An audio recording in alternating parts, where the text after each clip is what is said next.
ஸ்தோத்திரம். இந்த ஒரு மகிழ்ச்சி நாளில் உங்களை சந்திப்பதில் மிக்க மகிழ்ச்சி அடைகிறேன். கர்த்தருடைய கிருபையினால் நீங்களாம் நல்லா இருப்பீங்கன்னு சொல்லி விசுவாசிக்கிறேன். நாங்களும் நல்லா இருக்கிறோம். அன்பு பிள்ளைகளே, இந்த நன்னாளில் கர்த்தர் நம்மளுக்கு என்ன வார்த்தை வச்சுருக்கீங்களோன்னு சொல்லி எதிர்பார்த்து கொண்டு இருக்கீங்களா? ஆண்டவர் உங்களுக்கு ஒரு அருமையான வார்த்தையின் மூலமாக உங்களையும் உங்கள் குடும்பத்தையும் சந்தோஷப்படுத்த போகிறா. என்ன வார்த்தை என்று சொல்லி நம்ம தியானிக்க போகிறோம். ஏசாயா தீர்க்கதரிசியின் புஸ்தகம் 54:10. என் கிருபை உன்னை விட்டு விலகாது, என் கிருபை உன்னை விட்டு விலகாது. என் அன்பு பிள்ளைகளே, அவன் இந்த வார்த்தையை யாரெல்லாம் நம்ம விசுவாசிக்கிறோமோ அவங்கள வாழ்க்கையில் அந்த கிருபை நம்மளை விட்டு விலகாது. ஒருவேளை அன்பு பிள்ளைகளே, நீங்களும் நானும் அநேக காரியங்களை குறித்து நம்ம கலங்கி கொண்டு இருக்கோம், குழம்பி கொண்டு இருக்கிறோம். இது நடக்குமா நடக்காதா என்று சொல்லி யோசித்து கொண்டு இருக்கிறோம்.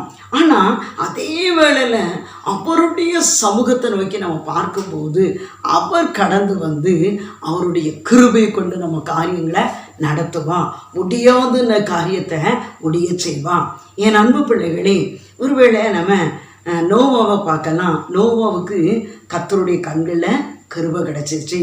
அதே போல் ஆபிரகாம் பலி செலுத்த போகிற நேரத்தில் கலங்கி நிற்கிறான். ஐயோ, ஏக புதல்வனாகிய ஈசாக்கை நான் பலி செலுத்த போகிறேனே, ஐயோ நான் இத்தனை ஆண்டுகளுக்கு பின்பு ஆண்டவர் எனக்கு தந்திருக்கிறா என்று சொல்லி அவர் உள்ளத்துக்குள்ளே இருந்திருக்கும், வெளியே காட்டலை. ஆனால் அவர் பலி செலுத்த போகிற நேரத்தில் ஆண்டவருடைய கிருபை இருந்ததுனால தான் ஆண்டவர் அந்த கட்டையில் அடுக்கி ஈசாக்கை கிடத்தின உடனே பிள்ளையாண்டான் மேலே கத்தியை போடாதே என்று சொல்லி அப்படின்னு சொல்லி ஒரு சத்தம் கேட்டு அந்த ஆட்டுக்கடாவை கொண்டு வந்து அதை பலி செலுத்து என்று சொன்னார். என் அன்பு பிள்ளைகளே, ஒருவேளை இதுதான் ஆண்டவருடைய கிருபை, வழியே இல்லை என்று சொல்லி கலங்குற வேலையில் ஆண்டவரே வழியை கொண்டு நிறுத்துகிறது தான் கிருபை, அவர் கொடுக்கிற கிருபை. அப்போ அந்த கிருபைக்காக நீங்களும் நானும் ஆண்டவருடைய பாதத்தில் அதிகாலையில் நடு இரவில் நம்ம ஜெபிக்கும் போது நிச்சயமாக உங்கள் வாழ்க்கையிலையும் என்னுடைய வாழ்க்கையிலையும் அந்த கிருபையை பெற்றுக்கொள்வோம். ஒருவேளை பலவிதமான வியாதியோடு போராடி கொண்டு இருக்கீங்களா?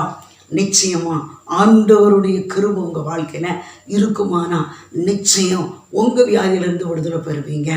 எனக்கு ஒரு சகோதரி தெரியும். அப்போ அந்த சகோதரி பணி செய்து கொண்டு இருந்தாங்க. திடீரென்று சொல்லி கேன்சர். அப்போ ஒரு மார்பையே எடுத்தாச்சு. அதாவது ஆரம்பத்தில் இருந்துச்சு ஒரு சின்ன துவாரமாக, அது பெருசாகி எடுக்க வேண்டிய சூழ்நிலை ஆயிடுச்சு. அப்போ அந்த சகோதரி சொன்னாங்க, என் வாழ்க்கையில் இனி எல்லாமே போச்சு அப்படின்னு சொல்லி கலங்கினாங்க. அப்போ தான் என் அன்பு பிள்ளைகளே அந்த பகுதிக்கு ஜெபிக்க போனப்ப அவங்க ஒரு சகோதரி அழைச்சிட்டு போனாங்க. அப்போ ரொம்ப நல்லா இருப்பாங்களே, ஐயோ இவங்களுக்கா அப்படின்னு சொல்லி ஜெபிக்க போகும்போது ரொம்ப ஆண்டவரை விட்டு பின்வாங்கினாங்க. என் அன்பு பிள்ளைகளே, ஆண்டவருடைய கிருபை இருந்ததுனால தான் அந்த ஆப்ரேஷனோட ஆண்டவர் கிருபை கிடச்சி இன்னைக்கு ஜீவனோட வைத்திருக்கிறான். எத்தனை முறை நல்லா யோசித்து பாருங்க, ஆண்டவர் இந்த நாள் வரை உங்களுக்கு ஜீவனை தந்திருக்கிறார. நீங்கள் அதற்கு நினச்சி பாருங்கன்னு சொல்லி தலையெல்லாம் ஊர் அவ்வளோ அழகு சுருட்ட முடி. அவங்க தலையில் பூ வைக்காத நாளே கிடையாது. அவ்வளோ ஸ்டைலாக பூ வச்சுட்டு போவாங்க. தலையெல்லாம் ஒரு முடியெல்லாம் இருந்துச்சு. அன்பு பிள்ளைகளே, அப்போ தான் ஆண்டவரை முறுமுறுக்காதங்க.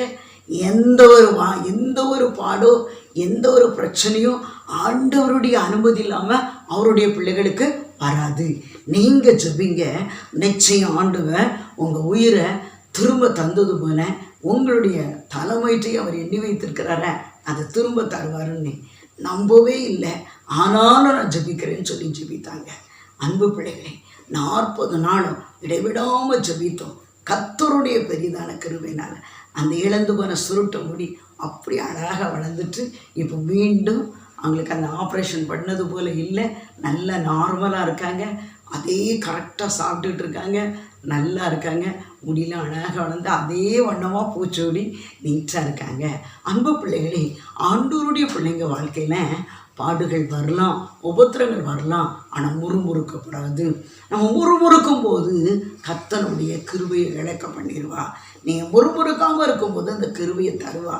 அந்த கிருபையை பெற்றுக்கொண்டு நிச்சயம் ஒரு ஜெயமுள்ள வாழ்க்கை வாழ முடியும், ஒரு வெற்றியுள்ள வாழ்க்கை வாழ முடியும். சோர்ந்து போகாதங்க, மனம் தளர்ந்து விடாதங்க, விசுவாசத்தில் உறுதியாருங்க. நிகழ்ச்சியை பார்த்து கொண்டு இருக்கிற அன்பு மகளே மகனே, நீ யாராக இருந்தாலும் அவருடைய கிருபை உன்னோடு இருக்கிறது. அவருடைய கிருபை உன்னை விட்டு விலகாது. நீ விசுவாசத்தோடு நிச்சயமா கர்த்தர் என்ன பலகீனமோ என்ன போராட்டமோ இந்த நிமிஷமே விலகிறது. ஜெபிப்போமா? என் கிருபை உனக்கு போதும், பலவீனத்தில் என் பலனும் பூரணமாய் விளங்கும். பலவீனத்தில் என் பலனும் பூரணமாய் விளங்கும். பயப்படாதே, உன்னை மீட்டு கொண்டேன், எனக்கே நீ சொந்தம். பெயரிட்டு நான் உன்னை அழைத்தே, எனக்கே நீ சொந்தம். என் கிருபை உனக்கு போதும். பரிசுத்தமுள்ள தகப்பனே, உங்களுக்கு நன்றியப்பா. என் அன்பு பிள்ளைகளுக்காக ஜெபிக்கிறையா. இந்த டிவியின் மூலமாக ஆண்டவரை முன்னதாக முழங்கால் படிட்டு கொண்டு இருக்கிற அன்பு மகளே மகளே, நீ யாரா இருந்தாலும், என்ன வியாதியில் இருந்து கொண்டு இருக்கிறியோ, என்ன போராட்டத்தில் இருந்து கொண்டு இருக்கிறியோ, எந்த காரியத்தில் மனம் தளர்ந்து இருக்கிறியோ, எந்த காரியத்தில் மனம் உடைக்கப்பட்டது போல இருந்து கொண்டு இருக்கிறியோ, இதோ ஆண்டவரை நோக்கி பார் மகளே. அவருடைய கிருபை கடந்து வந்து உன் கண்ணீரை துடைக்கிறது, வியாதி படுக்கையை மாற்றுகிறது, உன்னுடைய கடன் பிரச்சனையை மாற்றுகிறது, உன்னுடைய சிறையிருப்பை திருப்புகிறது, உன்னுடைய துக்க நாட்களை சந்தோஷமாக மாற்றுகிறது. பயப்படாதே, நீ வெட்கப்பட்டு போகிறதில்லை. எல்லா காரியத்தையும் வாய்க்க பண்ணுவேன் என்று சொல்கிறான். அவருடைய கிருபையை கொண்டு காரியத்தை வாய்க்க பண்ணுவேன் என்று சொல்கிறான். அவருடைய கிருபையை கொண்டு காரியத்தை ஜெயமாக மாற்றுவேன் என்று சொல்கிறான். அவருடைய கிருபையை கொண்டு முடியாதவளை முடிய செய்வேன் என்று சொல்கிறான். பெரிய காரியங்களை செய்யுங்க, உங்கள் நாமம் மகிமைப்படட்டும். இயேசுவின் நாமத்தில் ஜெபிக்கிறோம் ஜீவனுள்ள நல்ல பிதாவே, ஆமென். ஹல்லேலூயா.